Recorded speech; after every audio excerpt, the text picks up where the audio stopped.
민수기 30장은 서약한 것들을 지키게끔 서원한 것들을 지킬 때는 돈이 들어가기 때문에 여자들이 그 돈을 마련하기 어려워지는 상황에서 지키지 못할 것을 염려하여 남편들도 돕게끔 제도를 만든 것을 말한다.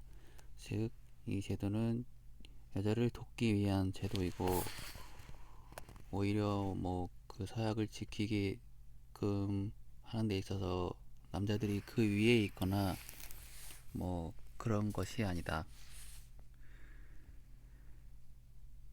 일단 하나님께 서약한 것은 반드시 지켜져야 했다. 그것은 하나님에 대한 경외심의 표현이었다. 본문에서는 서원의 규례 중 여자가 서원하였을 경우에 대해 기록하고 있다. 미혼의 여자는 부모를 공경하라는 율법에 먼저 적용되었다. 따라서 아버지의 허락이 없으면 그 서약은 무효화되었다. 또 결혼 전에 서원했다가 결혼 후 남편이 허락하지 않으면 그 서원은 무효가 되었다. 과부나 이혼당한 여자는 독립된 개체로서 서원을 지켜야 했고 취소시킬 수 없었다.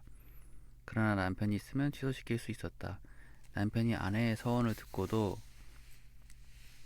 말이 없으면 동의하는 것으로 여겼고 그 후에 다시 취소하려면 대가를 치러야 했다. 이러한 율법은 하나님이 주신 가정의 의무들이 자신의 선택에 따른 종교적 의무보다 더 중요하고 권위가 있다는 사실을 암시한다.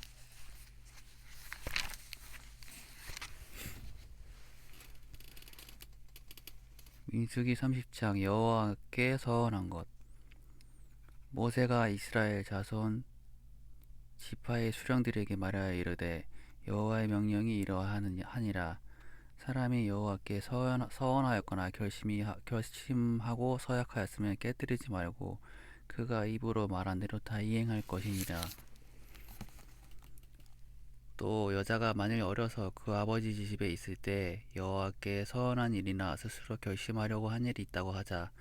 그의 아버지가 그의 서원이나 그의 결심한 서약을 듣고도 그에게 아무 말이 없으면 그의 모든 서원을 행할 것이요 그가 결심한 서약을 지킬 것이니라. 그러나 그의 아버지가 그것을 듣는 날에 허락하지 아니하면 그의 서원과 결심한 서약을 이루지 못할 것이니 그의 아버지가 허락하지 아니하였은즉 여호와께서 사하시리라.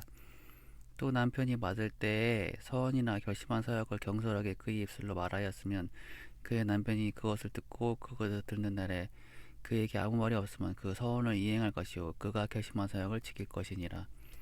그러나 그의 남편이 그것을 듣는 날에 허락하지 아니하면 그의 서원과 결심하려고 경솔하게 입술로 말한 서약은 무효가 될 것이니 여호와께서 그 여자를 사하시리라. 과부나 이혼당한 여자의 서원이나 그가 결심한 모든 서약은 지킬 것이라. 부녀가 혹시 그의 남편의 집에서 서원을 하였다든지 결심하고 서약을 하였다 하자. 그의 남편이 그것을 듣고도 아무 말이 없고 금하지 않으면 그 서약은 다 이행할 것이요 그가 결심한 서약은 다 지킬 것이니라. 그러나 그의 남편이 그것을 듣는 날에 무효하게 되면 그 서원과 결심한 일에 대하여 입술로 말한 것을 아무것도 이루지 못하나니 그의 남편이 그것을 무효하게 하였은즉 여호와께서 그 부녀를 사하시느니라.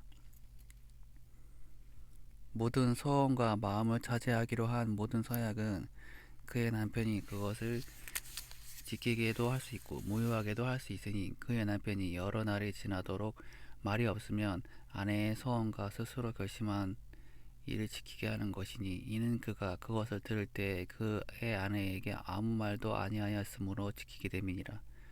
그러나 그의 남편이 들은 지 얼마 후에 그것을 무효하게 되면 그가 아내의 죄를 담당할 것이니라. 이는 여호와께서 모세에게 명령하신 규례니 남편이 아내에게 아버지가 자기 집에 있는 어린 딸에게 대한 것이니라.